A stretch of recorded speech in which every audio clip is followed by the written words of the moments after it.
नमस्कार. मंगला पटवर्धन. आज मी एक लेखवाचन करते. इंद्रायणी सावकार, माझी नटखट नव्वदी या विषयावर त्यांनी एक लेख लिहिला होता आणि तो अप्रतिम, म्हणजे समाज प्रबोधनासाठी त्याचा उपयोग आहे म्हणून मी ताबडतोब घेतला वाचायला. तुम्हाला माहिती आहे का की मी तुम्हाला मागे पण म्हटलं की माझी एक फाईल आहे, पूर्वी वाचलेले आणि आवडलेले ते काहीही या फायलीत कापून ठेवायचं आणि त्यातून हा सुंदर लेख मिळाला इंद्रायणीचा. इंद्रायणी सावकार. मला खूप आनंद झाला हो. म्हटलं आपण हा वाचून दाखवावाच लगेच. माहिती आहे का, इंद्रायणी ही माझी मैत्रीण. फोन बदलला त्यामुळे कॉन्टॅक्ट नंतर नाही, प्रयत्न केला, फोन नाही मिळाला हो. आता ते डिरेक्टरी वगैरे नाही ना, त्यामुळे कोणी फोन देत नाही. म्हटलं जाऊ दे, आता माझी नटखट 84 चालू आहे ना, त्यामुळे म्हटलं जाऊ दे. मी आणि इंद्रायणी, म्हणजे तिची माझ्या ओळखीविषयी सांगते की पूर्वी दूरदर्शनवर मी आणि इंद्रायणी सावकार, सुंदर माझं घर असं एक सदर होतं. अत्यंत कर्तबगार असणाऱ्या सुहासिनी मुळगावकर यांचं हे सदर होतं आणि त्यांनी या सदरात जागतिक खिडकी म्हणून एक सदर चालू केलं आणि त्याच्यासाठी इंद्रायणी सावकारबरोबर मला विचारलं की तुम्ही कराल का. खरं म्हणजे इंद्रायणी खूपच माझ्यापेक्षा म्हणजे कर्तबगार, पुस्तकं लिहिलेली लेखिका वगैरे वगैरे खूप मोठी आहे ती. आणि माझी निवड झाली ही मला मिळालेली संधी होती, ती मी घेतली लगेच. आम्ही काय करायचो, हा कार्यक्रम करायचो आणि या सदरात जागतिक खिडकी हा कार्यक्रम करायचो. बायकांना खूप आवडायचा. अहो, त्या म्हणायच्या इथला पेपर वाचून होत नाही हो, तर परदेशी बायकांबद्दल काय वाचणार मी. आणि तेही खरंच होतं. मग आम्ही ना परदेशी गायकांविषयी बोलायचो, त्यांच्या अचिव्हमेंट्सबद्दल बोलायचो. तर ते सगळं बायकांना, वाचणाऱ्यांना, वाचकांना खूप आवडायचं. आणि मी टाटामध्ये नोकरी करत होते, त्यामुळे आमच्या पब्लिक रिलेशनमध्ये वेगवेगळे सर्व प्रकारचे पेपर्स यायचे. लंचमध्ये मी जायचे, तिथे चाळायचे आणि मग त्या बातम्या गोळ्या करायच्या, त्याचं मराठी ट्रान्सलेशन करायचं. इंद्रायणी अर्थात ते मोठी पर्सनॅलिटी, त्यामुळे वेगवेगळ्या बातम्या तिच्याकडे असायच्याच. मग आम्ही त्या दूरदर्शनवर सांगायचो. एनिवे, मला हा लेख खूप आवडला आणि बरंच काही शिकण्यासारखं आहे म्हणून आता सादर करते तिचा तो लेख. लक्षात घ्या की हा लेख तिने 2024 जूनमध्ये लिहिलेला आहे. म्हणून हे लेख वाचन. माझी नटखट नव्वदी. आता अर्थात इंद्रायणी बोलणार आहे तुमच्याशी. त्याचं कॅप्शनच आहे, नर्मविनोदी आणि प्रसन्न लिखाणामुळे वाचक प्रिय ठरलेल्या इंद्रायणी सावकार यांनी याच आठवड्यात नव्वदी पूर्ण केली. त्यांनी इंग्रजीतून पौराणिक कथा कादंबऱ्या लिहिल्या. मराठी आणि इंग्लिशमध्ये खूप पुस्तकं लिहिलेली आहेत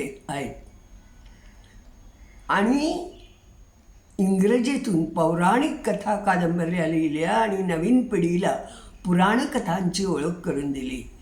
त्यांचा हात हा सतत लिहित आहे आणि मन अत्यंत तरुण आहे. आपल्या खास शैलीत त्यांनी नव्वदीवर टाकलेला हा दृष्टिक्षेप. तर ऐकूया. 26 जून, आता इंद्रायणीचेच तिने लिहिलेलं आहे तशाच वाचते.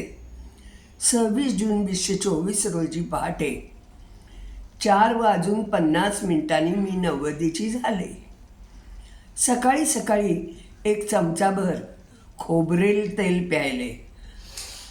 हा स्नेहनम नावाचा उपाय माझ्या बाबांनी मला सांगितलेला होता. अनेक वर्षापासून करीत आहे आणि यामुळे अंगावरच सुरकुत्या पडत नाहीत. माझ्याही अंगावर म्हणजे तिच्या अंगावर त्या नाही आहेत. खरोखर नव्वदी हे देवाचं देणं आहे. हा कृपाप्रसाद देवाने मला दिला याबद्दल मी देवाचे मनपूर्वक आभार मानते. परमेश्वराला याही वेळात तुम्हाला काठी व व्हीलचेअर या वस्तूपासून आणि विस्मरण आणि निद्रानाशाची व्यथा ह्या धोक्यांपासून 4 हात लांब ठेवलंच. माझ्या वेण्या दोरखंडासारख्या लांब होत्या हो. त्यांचे आता उंदराच्या शेपटीत रूपांतर झालं आहे. कमी दातांची कवळी आली आणि वाचायला चष्मा आला. पण एवढे चालायचंच, माझ्या चेहऱ्यावरचं स्मित मावळू दिलेलं नाही आहेस. मला सुखी आणि आस्थेवाईक परिवार दिलास. माझे शरीर बांधेसूद आणि लवचिक ठेवलंस आणि मन आनंदी आणि सर्जनशील ठेवलंस. मी मराठीतून 40 व इंग्लिशमधून 23 पुस्तकं लिहू शकले. या अचाट व अफाट कृपाप्रसादाबद्दल मी अपार ऋणी आहे. आयुष्याची वाटचाल करीत असताना अनेक अडचणी येतात. त्या पार करण्याची शक्ती मला दिलीस. नव्वदी गाठण्याचा मंत्र भगवान श्रीकृष्णाने भगवद्गीतेमध्ये देऊन ठेवलेला आहे. स्थितप्रज्ञता, परत एकदा सांगते, स्थितप्रज्ञता. सुखदुःखे समीकृत्वा लाभा लाभो जयाजयो. नव्वदीमध्ये या मंत्राचे कटाक्षाने पालन करावे लागले. ते तसं केलं पाहिजे.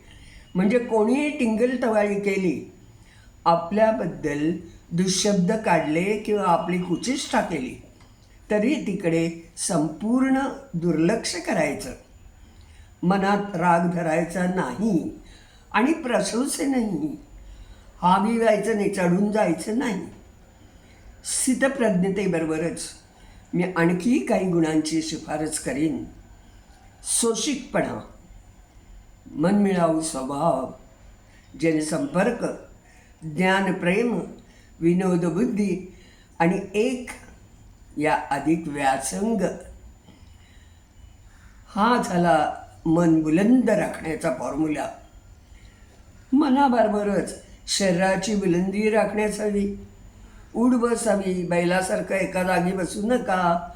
स्वतःची बारीक सारीक कामं करा. स्वतःच पाणी घ्यायचं, कपडे कपाटात ठेवणं वगैरे वगैरे. खेरीज आहार नेमस्त ठेवा. येता जाता तोंडात काहीतरी टाकण्याचा मोह टाळावा. आम्ही रोज ना 3 भाज्या खातो. स्थूलपणा टाळण्यासाठी आम्ही पिठूळ पदार्थ वर्ज केलेले आहेत. पोळी, भाकरी, थालीपीठ, भजी, चिवडा, चकल्या वगैरे मला वर्ज आहे. सकाळी भरपेट नाश्ता आहाराच्या वेळा ठरलेल्या आहेत. त्यांच्यात आम्ही कधीही बदल करत नाही.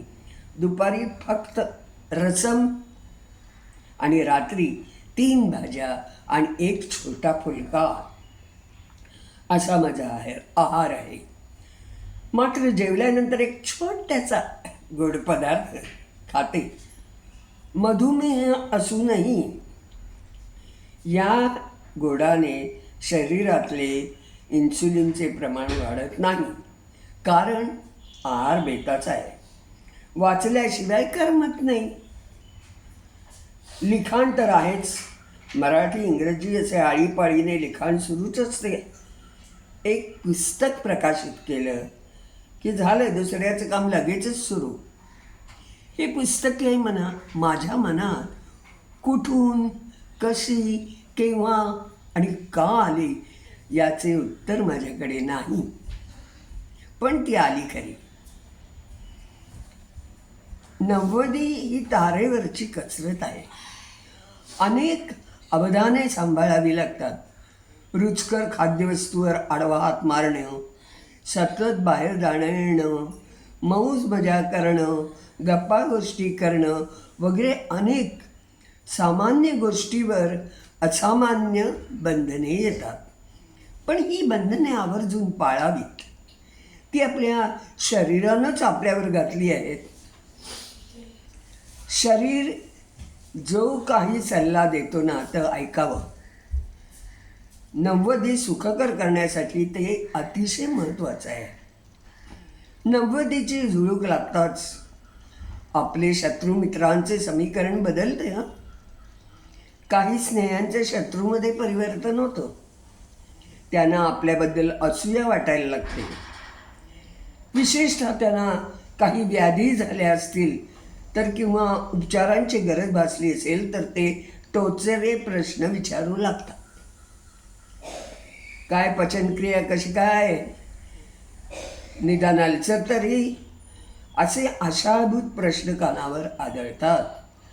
डोळ्यांनी लिहिता वाचता येतं का, खुर्ची तुटता बसता येतं का, गुडघे बदलले की नाही, पेसमेकर बसवला, हार्ट अटॅक आला ना का, नाही, एकही नाही, शस्त्रक्रिया कोणकोणत्या केल्या वगैरे वगैरे.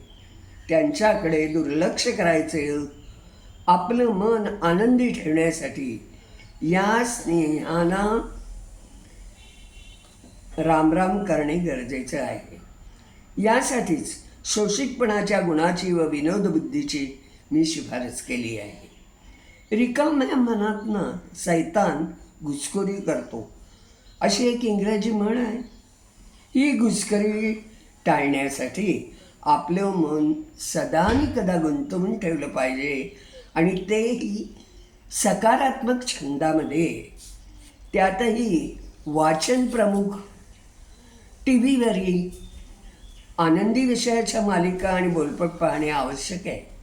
घटस्फोट, सूड बुद्धीचे नाट्य वगैरे विषय टाळावेत. नव्वदी सुखकर व्हावी यासाठी शरीर आणि मन दोनही तंदुरुस्त राखणे अत्यंत आवश्यक आहे. शरीर बुलंद राहण्यासाठी हलके फुलके व्यायाम करावेत. चालणं बरं, वाचणं आणि कोलांट्या उड्या मारणे जमतच नाही म्हणा, पण दररोज अर्धा तास तरी चालणं अत्यंत गरजेचं आहे. मनाला एक मोठा धोका विस्मरणाचा आहे. हा धोका टाळण्यासाठी वाचन, मनन, चिंतन आणि लेखन हे आवश्यक आहे. आपण सतत आनंद डोही डुंबत राहिले पाहिजे. यासाठी प्रेमळ स्नेहांचा सहवास कामी येतो. सुदैवाने सध्याच्या संगणक युगात हे प्रत्यक्ष गाठीभेटी न घेता साध्य करता येतं. पण प्रेमळ स्नेहीही वेळप्रसंगी मत्सरग्रस्त होतात. स्नेही तर हवेत, पण हेवा दावा करणारे नकोत. ही तारेवरची कसरत कशी साधायची, यासाठी आता सोपा उपाय आहे. तो म्हणजे फेसबुक आणि इंस्टाग्राम या प्रेमाच्या पांढऱ्या आहेत. पंढऱ्या सामाजिक माध्यमे प्रेमच प्रेम मिळवण्यासाठी हुकमी साधन आहे. तिथे ना कडवटपणा, ना महायुद्धे, दोस्ती एके दोस्तीच फक्त. मला फेसबुकवर 13,000 स्नेही आहेत. खेरीज महाराष्ट्रात व सर्व जगात जेवढे म्हणून मराठी वाचक आहेत ते सर्व माझे स्नेही आहेत. म्हणजे स्नेहांची संख्या लाखाच्या घरात गेली. खरं म्हणजे ज्याने चोच दिली तो चाराही देतो, या नियमानुसार ज्याने नव्वदीला पोचवले तो नव्वदी सुखकर कशी करायची याचा मार्गही दाखवतो. नव्वदीचा आणखी एक लाभ म्हणजे जो कोणी भेटते तो म्हणून पाया पडतो तुमच्या आणि आशीर्वाद मागतो. मग अशा वेळी ना माझा आशीर्वाद उरलेला ठरलेला एक, इष्टप्राप्तिरस्तु, जो जे वांछील तो ते लाभो. हा आशीर्वादही सर्वांना खूप आवडतं. आणि आता भरत वाक्य, भल्या माणसा 10 लाखाची गोष्ट सांगतो सोडू नको, 90ची झुळूक लागली, ड्रिंक्सच्या वाटेला जाऊ नको, आयु मर्यादा आता 100 राहिलेली नाही, 120 झाले. या दृष्टीने हिशोब करता 90 म्हणजे जुन्या काळाची 70च नाही का, असं मला तरी वाटतं. पण माझा हिशोब चुकीचाही असू शकेल. गणितात मी कच्चं मडकं आहे. सो अंततः निष्कर्ष हा, असं भरत वाक्य लिहून इंद्रायणी थांबते इथे. खरंच इंद्रायणी खूप छान लेख आहे. आम्हा सर्वांना मार्गदर्शक असा तो लेख आहे. नमस्कार.